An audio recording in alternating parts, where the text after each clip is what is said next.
बोलिए सदगुरुदेव की जय। आज सदगुरु कबीर साहब जी की बहुत ही मार्मिक साखी है कि समन्वय का तरीका अपनाएं।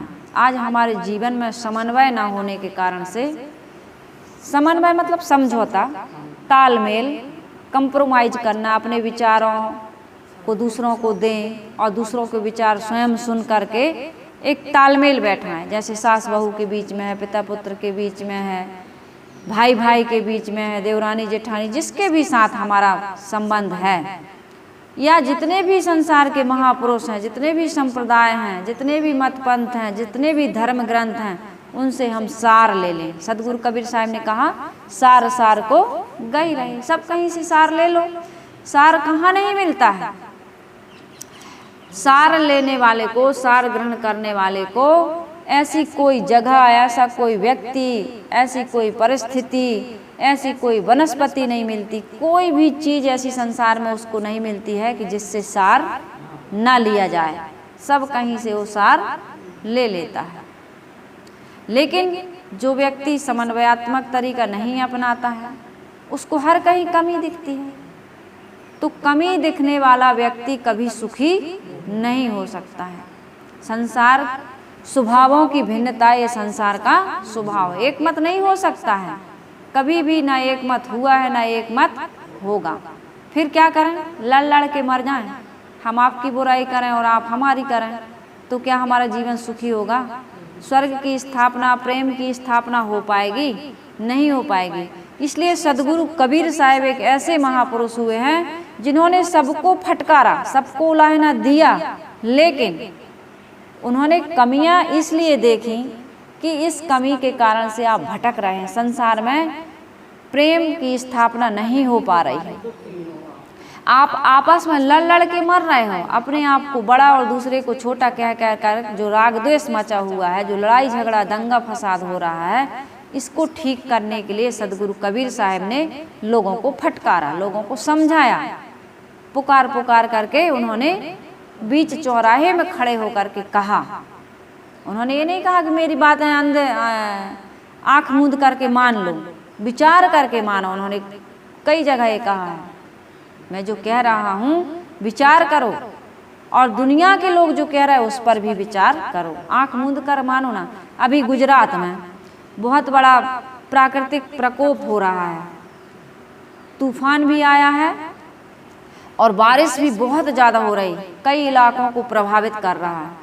तो हमारी सरकारें और वैज्ञानिक लोग उस परिस्थिति से जूझने के लिए, लोगों को सुरक्षित वहाँ से निकालने के लिए, सेवा देने के लिए तत्पर हैं।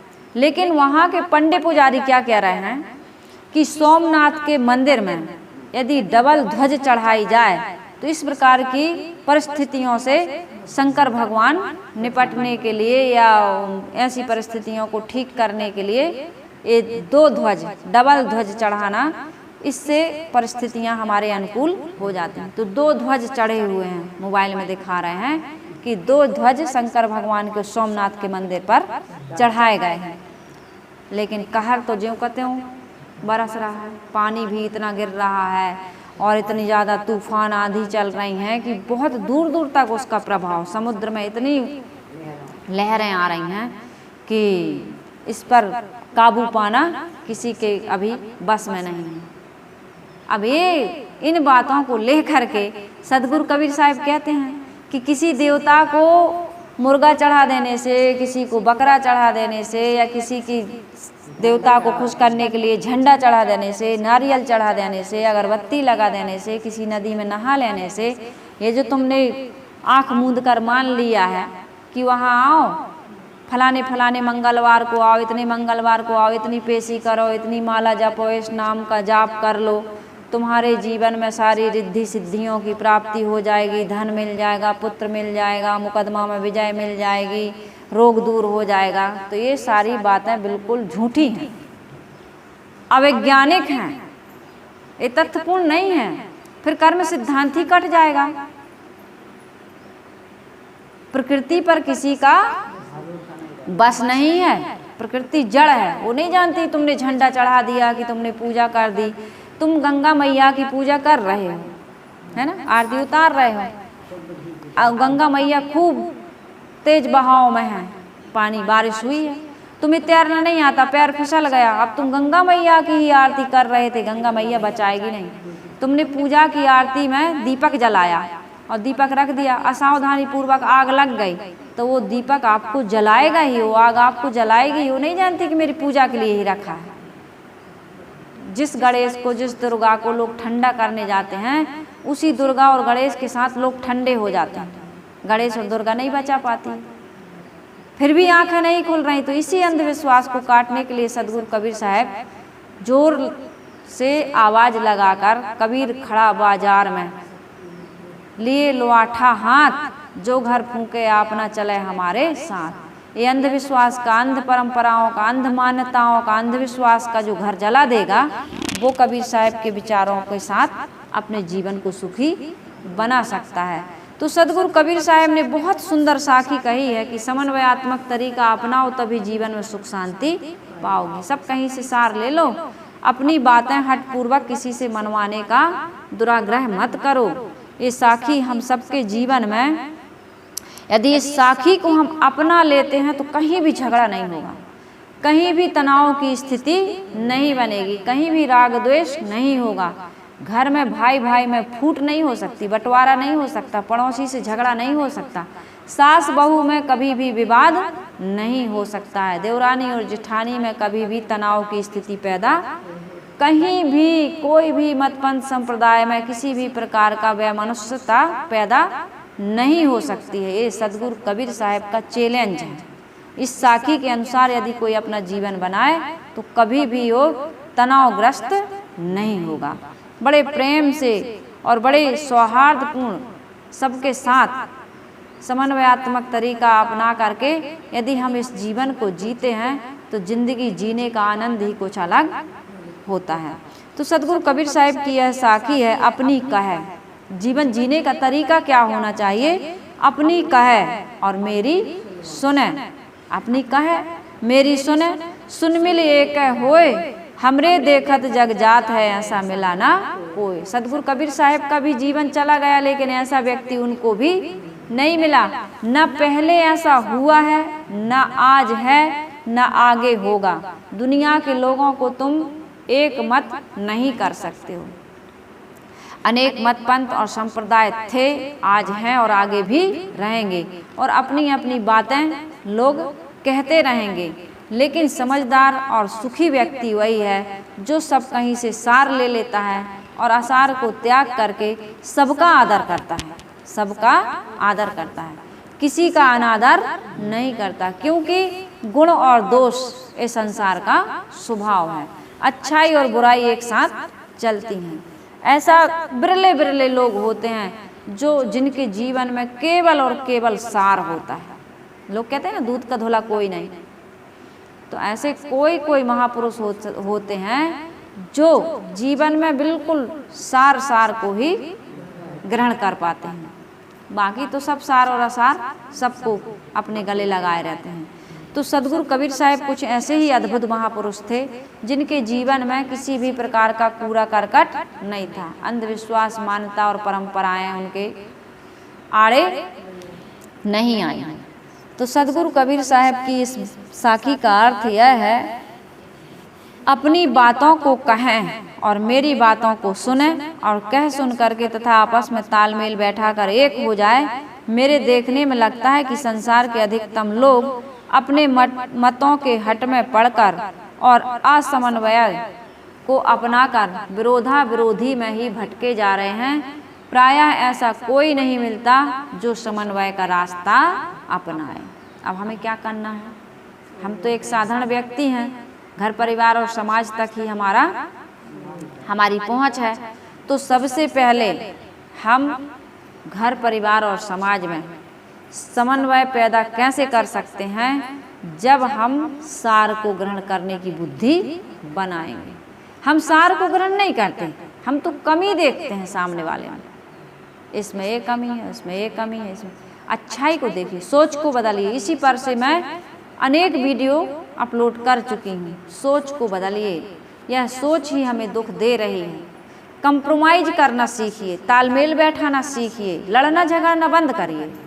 लड़ने झगड़ने से, दूसरों को सिखाने से, बताने से, दूसरों को बदलने से काम होने वाला कोई नहीं बदलेगा, कोई नहीं समझेगा। सबसे पहले शुरुआत खुद से करिए, खुद समझिए, खुद दूसरों का आदर करना सीखिए, दूसरों की अच्छी बातें मानना सीखिए, दूसरों को श्रेय देना सीखिए।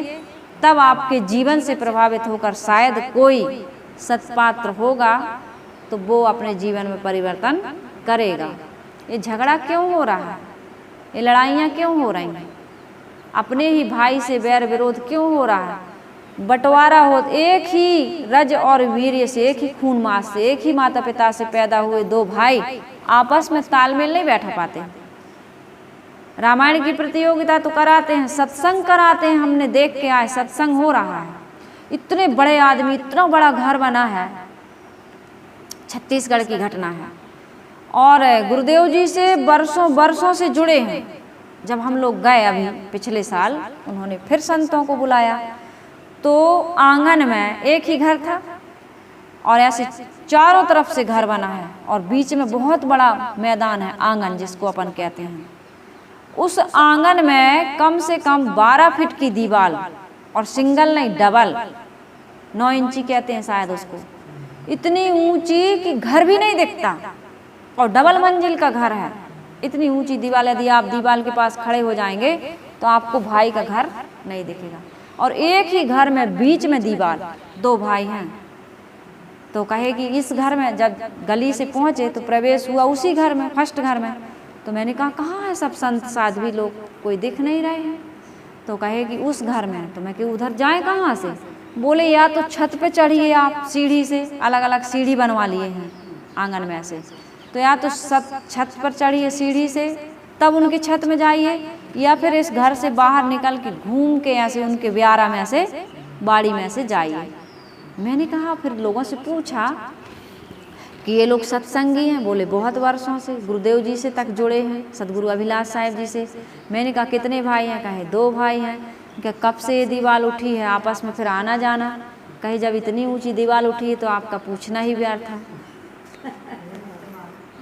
यदि दीवार उठी है, यदि भाई भाई में प्रेम होता, देवरानी जेठानी में प्रेम होता, बच्चों में प्रेम होता, तो इतनी ऊंची दीवार उठने का कोई प्रश्न ही ना होता। सत्संग क्या सिखाता है? रामायण अनुहरत सिख, जग भयो भारत नेम, तुलसी सटकी को सुने, कली कुचाल पर प्रेम। रामायण की प्रतियोगिताएं होती हैं वहाँ पर, नवधा भक्ति के बारे में, रामायण के बारे में, राम के चरित्र के बारे में हम खूब सुनते हैं, खूब कथा करते हैं, झूम झूम के नाचते और गाते हैं। नहीं करवाते क्या कथा? 7-7 दिन की कथा अपने यहाँ भी होती, और घर में आकर के वही व्यथा, भाई से नहीं बोलते हैं। भले द्वारिकाधीश, हरिद्वार और सोमनाथ की यात्रा हम करे आते हैं, लेकिन भाई की दहलीज तक कदम नहीं पहुँचते। दुश्मन का मुख देखेंगे लेकिन भाई को। 2 भाई का बंटवारा हुआ, सारी चीज़ें बांट ली गई। एक सुपारी का पेड़ था, लोगों ने कहा सुपारी फलेगी, आधी आप ले लेना, आधी आप ले लेना। कहा नहीं, सुपारी का पेड़ काटा जाए और आधे आधी लकड़ी को बांट दिया जाए। यह समन्वयात्मक बुद्धि, यह समझौता। एक ही खून मास से बने, एक ही माता पिता की संतान, 2 भाइयों का बंटवारा हुआ। पहले चक्की चलती थी 2 पाट वाली, हाथ की चक्की। अब चक्की बस का बंटवारा होना है, तो कहे चक्की रहने दो, जिसको लगेगा पीस के खाना। बोले नहीं, 1 पाट हम रखेंगे, 1 पाट छोटे भाई को दे दो। छोटा भाई भी कह सकता है, बड़ा भाई भी कह सकता है। अब 1-1 पाट में आप पीस लोगे, लेकिन नहीं, दोनों पाट बंटने चाहिए। दोनों भाई का बंटवारा हुआ। कहे सब कुछ बट गया, आप गुरुदेव को बांटो, गुरुजी को बांटे। तो भाई गुरुजी को कैसे बांटे आप? गुरुजी को कैसे बांटे? तो बोले गुरुजी का दायां पैर बड़े भाई के हिस्से में और बायां पैर छोटे भाई के हिस्से में। अब गुरुजी आए, गुरुजी के तो कोई पता नहीं था, छोटे भाई के यहाँ पहुँच गए। छोटे भाई ने बड़ा स्वागत सत्कार किया, आइए गुरु महाराज, बहुत दिन के बाद आए, बड़ा कलह है, बड़ा दुख है, शांति, थोड़ा ज्ञान सुनेंगे तो शांति गुरुदेव कैसे शांति देंगे आपको? अशांति आपने पैदा की है, कारण आपके पास निवारण भी आप ही को करना पड़ेगा। गुरुजी तो रास्ता बता देंगे। अब गुरुजी आ रहे हैं, बता रहे हैं, तुम मानोगे नहीं, चलोगे नहीं, तो क्या करेंगे गुरुजी? बड़ा स्वागत सत्कार हुआ, बड़ा सा परात लाया और कांसे का एक लोटा लाया, उसमें जल भर के लाया 2-2.5 लीटर, रगड़ रगड़ के पैर धोएंगे। तो गुरुजी को क्या पता, तो गुरुजी तो दायां पैर पहले सामने किए, तो उसने कहा है दुश्मन का पैर, उठा के लोटा मारा उनके पैर में कि दुश्मन का पैर मेरी परात में कैसे आ गया। गुरुजी ने कहा क्या हो गया? गुरुजी भागे वहाँ से, लंगड़ाते लंगड़ाते बड़े भाई के यहाँ गए। बोले क्या हुआ महाराज, कहाँ गिर गए, कहाँ ठोकर लग गई? बोले कहीं ठोकर नहीं लगी, ना कहीं टकराया हूँ, तुम्हारा छोटा भाई पता नहीं उसको क्या हो गया है, कहता है दुश्मन का पैर। बताई पूरी घटना। तो उसने मेरे पैर में लोटा मार दिया, और वो भी कांसे का, तांबे का चलता है नहीं, कांसे का वजनदार होता है। कांसे के लोटे हम पीते थे पहले पानी, तो कहे कि कांसे के लोटा से मारा मुझे, कहता है कि दुश्मन का पैर। अरे इतनी मतलब उसने इतनी बड़ी गलत हरकत की, और इतने द्वेष, मेरे पैर को उसने कांसे के लोटे से मारा, मैं उसके पैर को कुल्हाड़ी से काट दूंगा। तो गुरुजी ने कहा इनके आपस के बैर में एक पैर तो मेरा कुचल ही दिया है, एक दूसरा कहता है काट दूंगा, बायां पैर छोटे भाई का था, उसके पैर को मैं काट के फेंक दूंगा। गुरुजी भागे वहां से। तो ये तो दुर्दशा है। भाई भाई में, देवरानी जेठानी में, सास बहू में पटरी नहीं बैठ पा रही, क्या कारण है? कौन गुरुजी मंत्र फूकेंगे? कौन ताबीज बांधेगा? कौन सी रामायण में तुम्हें दोहा चौपाई घूंट के पिला दी जाए कि आपस में प्रेम से रहने लगो? पति पत्नी में संबंध विच्छेद हो रहे हैं, बूढ़े बूढ़े लोग तलाक मांग रहे हैं, बूढ़े बूढ़े लोग एक साथ नहीं रह पा रहे हैं। बताइए, 4-4 बहू है, 5-5 बहू है, कभी वो बहू मारती है सास को, कभी वो बहू मारती है सास को, फुटबॉल बना दिया सास को। फुटबॉल बने हुए भाई और भाई, देवरानी और जेठानी। तो ये जिंदगी में कभी हमें सुकून मिलेगा, शांति मिलेगी? समन्वयात्मक तरीका अपनाइए। कर्म खोटे तो ईश्वर का भजन गाने से क्या होगा? किया परहेज ना कुछ भी, दवा खाने से क्या हो गया? क्या होगा? कुछ होगा? सत्संग सुन रहे हैं, कथा वार्ता सुन रहे हैं, रामायण गीता भागवत पढ़ रहे हैं, लेकिन जीवन में कोई सुधार नहीं। थोड़ी सी किसी की बात हम सह नहीं सकते, सुन नहीं सकते, उनकी उचित बात को भी हम नहीं मान सकते, ईगो है। सास ने कहा भिखारी मिला, कहे हमारे घर में दक्षिणा लेने नहीं गए, मालकिन गए तो थे, लेकिन बहू ने कह दिया कि आज नहीं कल आना। सास ने कहा अच्छा, बहू ने मना किया, चलो हमारे साथ। भिखारी को लौटा के ले आई। भिखारी को लगा कि दक्षिणा मिलेगी, आए, कहा आज नहीं कल आना। सास भी कह रही है आज नहीं कल आना, घर ले आई लौटा के रास्ते से। भिखारी ने कहा मालकिन, बहू ने भी तो यही कहा था और मैं चला भी गया था, आप क्यों लौटा के ले आई? यही बात कहना था। तो बहू कौन होती कहने वाली? मैं कहूँगी आज नहीं कल आना। तो ये मैं, ये ईगो, इस ईगो के कारण से आज आदमी सुखी नहीं है, सुखी नहीं है। कहाँ सुखी है? सास कहती हम बड़े, बहू कहते हैं हम बड़े, बाप कहता है हम बड़ा और बेटा कहता है हम बड़ा। तो दुनिया में कई प्रकार के बड़ा हैं, लेकिन ये मैं बड़ा, ये सबसे बड़ा है। मैं बड़ा, मैं बड़ी, ये सबसे बड़ी है। तो ये अपने आप को थोड़ा सा छोटा बनाइए, ज़्यादा नहीं, थोड़ा सा छोटा, इतना लेवल में लाइए कि हमारी बात भी सही है, तुम्हारी बात भी सही है। अब बीच का रास्ता अपनाएं। बहू कहती नहीं छोले की सब्जी बनाएंगे, सास कहती नहीं आज पनीर की सब्जी बनाना है। तो दोनों लड़ पड़ी। भाई एक दिन छोले की बना लो, एक दिन पनीर की बना लो।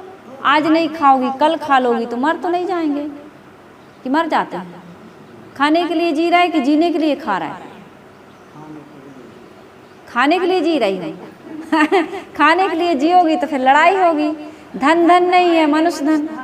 अधिकतम लोग खाने के लिए ही जी रहा है, जीने के लिए खा लेते हैं। कहते हैं भूख एक रोग है और भोजन एक औषधि है, जो मिला उसको खा लो अपनी पाचन शक्ति के अनुसार जो आपको रुचता पचता है, आज नहीं तो कल। इसलिए हर जगह समन्वय तरीका अपनाने की आवश्यकता है। सास और बहू में मधुर संवाद नहीं है, क्या है जिंदगी? आपकी जिंदगी में आपने क्या कमाया? ये हीरे मोती, ये टुकड़े, कागज के टुकड़े, कुछ जमीन का टुकड़ा, कुछ ये आपने साड़ी या सोना चांदी क्या बना लिया, या पशु या वाहन, इससे सुख मिल जाएगा? ये सुविधा जीवन यात्रा के लिए आपके लिए साधन है, लेकिन यदि आपस में प्रेम नहीं, मधुर संवाद नहीं है, आप आपस में बैठ करके एक दूसरे से बात नहीं कर पा रहे हैं।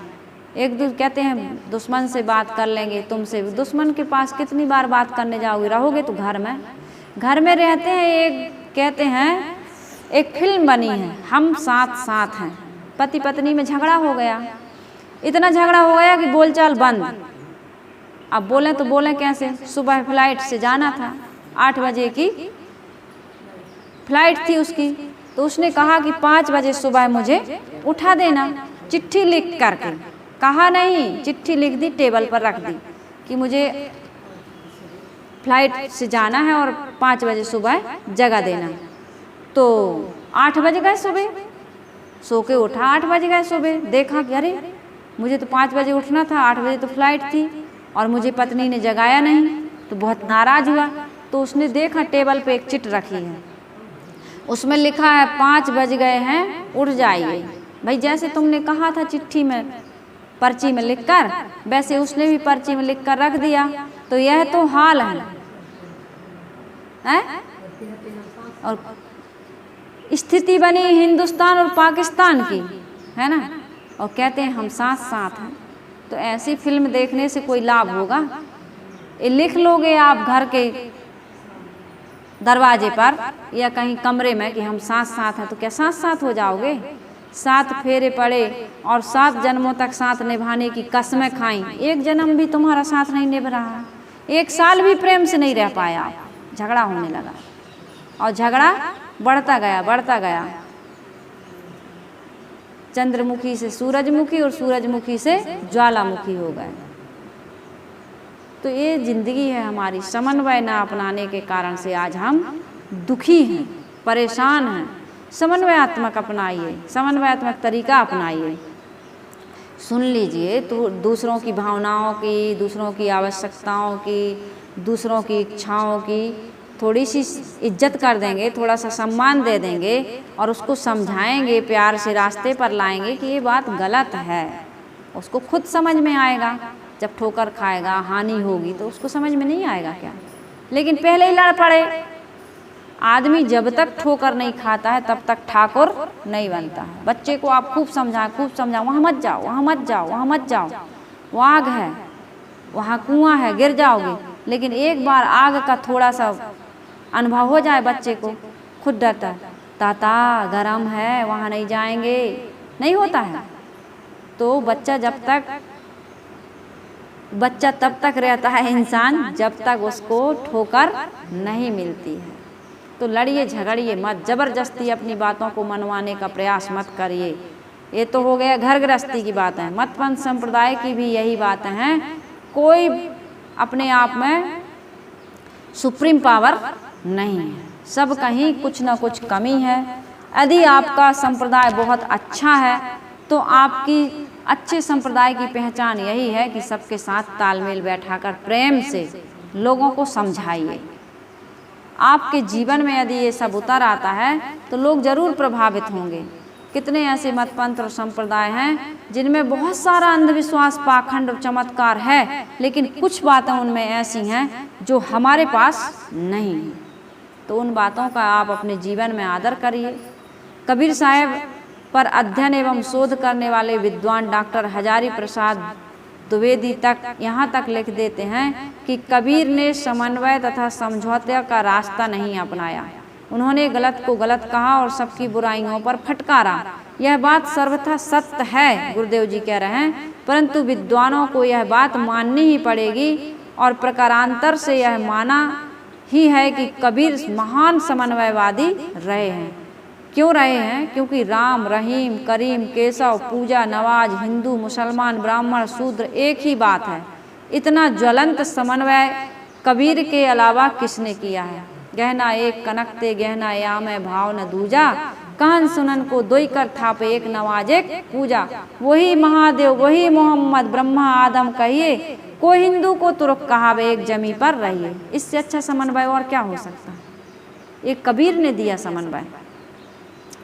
कबीर जो कहते थे सब समन्वित होता था, क्योंकि उनका हृदय ही अद्भुत रूप से समन्वित था। उनकी जड़ मान्यताओं के अपनी जड़ मान्यताओं के सर्वथा समर्थन में झूठ बातें लोगों के द्वारा उनको पसंद नहीं थी। समन्वय करना कबीर जानते थे। कबीर उदार और महान समन्वयवादी थे, किंतु केवल तथ्य के ठोस धरातल पर, ऐसे नहीं। वो लोगों को सही रास्ता दिखाते थे और कहते थे कि इस रास्ते पर चलो, ये सही रास्ता है। उन्होंने फिर अपने पराये का किसी प्रकार का भेद नहीं किया, सभी को अपना माना। सदगुरु कबीर साहब समन्वय के सुंदर रास्ता को बताते हैं। वे कहते हैं कि अपनी बात कहें और मेरी बातें सुनें और उन्हें समझकर दोनों तरफ की केवल सच्चाइयों को ग्रहण लें। दोनों तरफ की सच्चाइयों को, ये ना कहें कि मेरे ही पास सच्चाई है। दोनों तरफ की सच्चाइयों को ग्रहण कर लें, बस एकता हो जाएगी। कुछ बातें आपकी अच्छी हैं, कुछ बातें आप में पूरा अच्छा ही अच्छा है, फिर भी कहिए कि भाई मेरे में भी कमी हो सकती है और आप में ये अच्छाई है, लेकिन हम दोनों एक साथ हो जाएं, दोनों संगठित हो जाएं, तो समाज को बहुत कुछ लाभ पहुंचा सकते हैं। पैगंबर इल्हामी किताब तथा प्रभुवाणी की भ्रम धारणा में पड़े रहेंगे, ईश्वर अवतार आदि के बारे में हम सोचते रहेंगे, निष्पक्ष नहीं हो पाएंगे तो सत्य को ग्रहण नहीं कर सकते हैं और न समन्वयात्मक बुद्धि को अपना सकते हैं। जो लोग अपने मत को ईश्वर का ठेकेदार मान लेते हैं, वे कब दूसरे की बातें सुनकर उन्हें मनन करना चाहेंगे? अपने मत की बातें ईश्वर प्रदत्त मानेंगे तो दूसरे की बातों को हम कहाँ मान पाएंगे? उनका पूज्य महापुरुष ईश्वर या ईश्वर का पैगंबर है, ऐसा मान लेते हैं। ऐसे भोले आदमी कब दूसरे की बातें सुनने लगे? जो लोग अपने मतों को तथाकथित ईश्वरीय एवं परम सत्य मान बैठे हैं, वे अपनी बातें तो कह सकते हैं परंतु दूसरों की बातों को सुन नहीं सकते हैं। ऐसे बहुत सारे मतपंथ संप्रदाय हैं जो केवल अपना सुनाते हैं, तुम्हारा नहीं सुनेंगे। और कितने जगह ऐसा होता है कि सभी संप्रदायों के लोगों को बुलाया जाता है एक मंच पर, तो कितने ऐसे संप्रदाय के लोग हैं जो अपने फिक्स टाइम पर आके अपनी बात सुना के चले जाते हैं, तुम्हारी बात सुनते भी नहीं, इतना अपमान कर देते हैं। उस मंच की मर्यादा का भी ध्यान नहीं रहता है। सबका सुनिए तो बैठ के, मत मानिए। इतनी भी उदारता नहीं है कि हम सुन लें, सुनना भी पसंद नहीं है। तो कैसे समन्वय होगा? जब आप अपनी सुना सकते हैं तो दूसरे की सुनना भी तो चाहिए। ये हमारे अंदर में ये केवल महापुरुषों की या ये धर्म गुरुओं की ही बात नहीं है, घर परिवार में भी दोनों जगह लेकर के चलना है हमको। ऐसे भोले आदमी कब दूसरों की बातें सुनेंगे? जो लोग अपने मतों को तथाकथित ईश्वरीय एवं परमात्मा या परम सत्य मान लेते हैं, वे अपनी बातों को कह तो सकते हैं लेकिन दूसरों की बातों को सुन नहीं सकते। यदि सुन भी लें तो उनको मनन तो बिल्कुल नहीं करेंगे, ना उनसे सार लेंगे। पक्षपात और जड़ संस्कारों की चादर उतारकर जब तक नहीं फेंक दी जाती है, तब तक न सारग्राही हम बन सकते हैं, न सत्य का मोती हमें मिल सकता है। पक्षपात, हट एवं दुराग्रह छोड़ के बातें कहने तथा सुनने से एकता हो जाना निश्चित है। कैसे निश्चित होगी? आप जब हट छोड़ देंगे, दुराग्रह छोड़ देंगे। दुराग्रह यानी अपनी अनुचित बातों को भी मनवाने का हट करना, यह है दुराग्रह। अनुचित बातें भी मानो हमारी, क्यों नहीं मानोगे? हम इतने बड़े धर्मगुरु, हमारा धर्म ग्रंथ जो है ईश्वर प्रदत्त है, हम सास हैं, हम पिता हैं, हम तुम्हारे बड़े भाई हैं, मानो हमारी बात। हम गुरुजी हैं, हमने जो कह दिया बाबा वाक् प्रमाणम, बाबा ने जो कह दिया वही बात प्रमाणित है, मानिए हमारी बात। कैसे नहीं मानोगे? अवज्ञा करोगे तो फिर क्रोध आ जाएगा, श्राप दे दूंगा, भस्म हो जाओगे। ये डर भय पैदा कर दिया है ना। बड़े भाई की बात अनुचित भी मानो, नहीं तो इनकी चलती है, फिर हमको बंटवारा में खराब जमीन मिलेगी, हिस्सा बराबर का। कई प्रकार की धौंस जमा के बैठे हैं लोग, तो ऐसे में प्रेम नहीं उत्पन्न हो सकता है। प्रेम न बाड़ी उपजे प्रेम न हाट बिकाए, राजा प्रजा जेहि रुचे शीश दे ले जाए।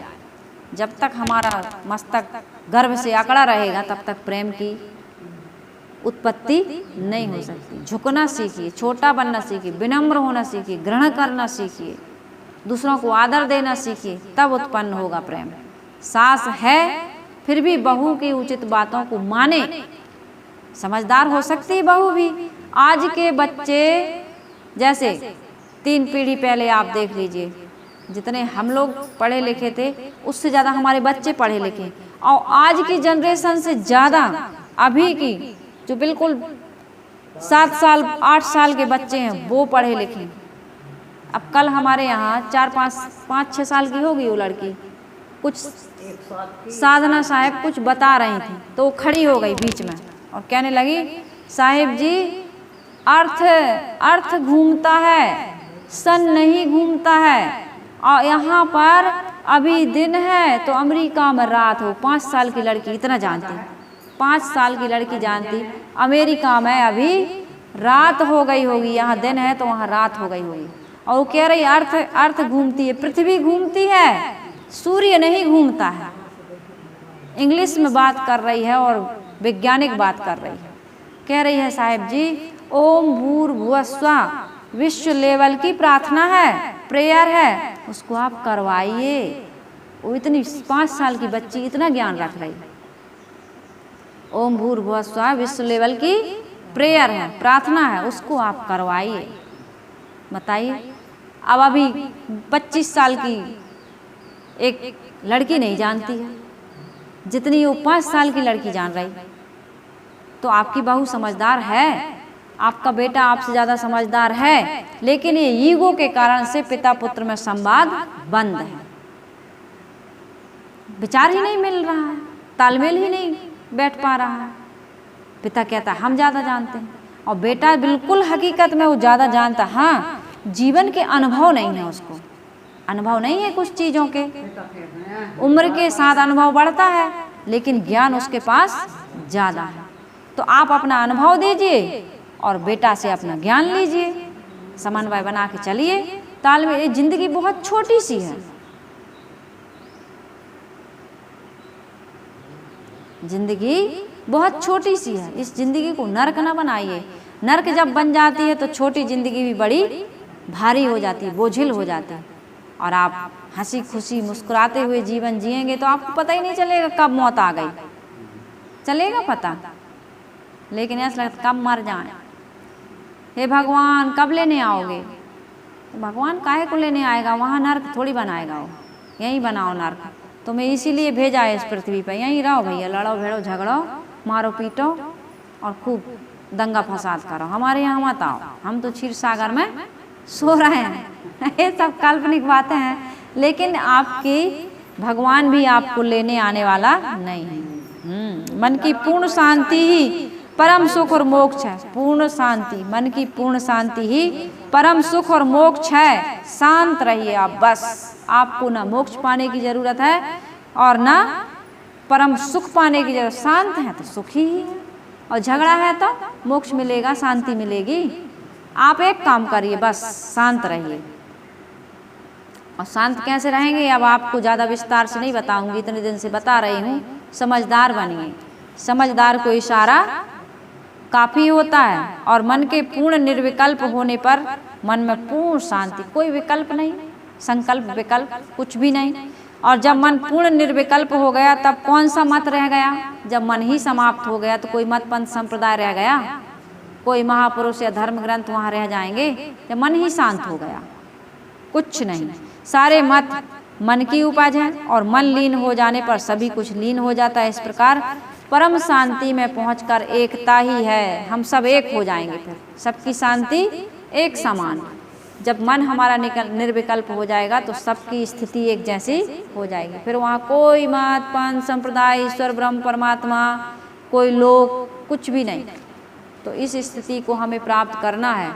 यदि हम मन में उलझ गए, मन में ही है ये सारी बातें, तो फिर हम अलग तुम अलग, तुम्हारे विचार अलग हमारे विचार अलग, हमारी मान्यता अलग तुम्हारी मान्यता अलग, हमारा ज्ञान अलग तुम्हारा ज्ञान अलग। लेकिन मन सबका शांत हो गया तो सबकी स्थिति एक जैसी। यदि हम समझ लें कि सारे मत मन के खिलवाड़ हैं, मन की पूर्ण शांति ही परम सिद्धांत है, तो विवाद का कोई प्रश्न ही नहीं उठता है। द्वैत अद्वैत विशिष्टाद्वैत चाहे जितने मत हों, सबका एक ही लक्ष्य है, क्या? परम शांति। किसी ने कुछ माना किसी ने कुछ माना, लेकिन इनका उद्देश्य एक ही था कि दुखों से हम मुक्त हों।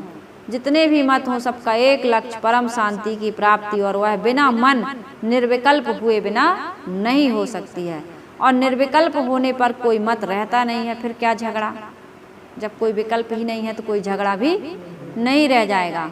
ये मन में मन माने कर्म काल ग्रह मन माने सब देव, ऐसे उसमें है ना, मन माने जग चक्र सब चले न जाने भेव, रज सत तम गुण मन सकल मन के सकल चरित्र, स्वामी सेवक मन सकल मन माने अरि मित्र, मन माने कुल आस, कैसे? मन माने वर्णाश्रम मन माने कुल दास, क्या क्या है? जो मन को माने नहीं सुखी सु साधु निराश।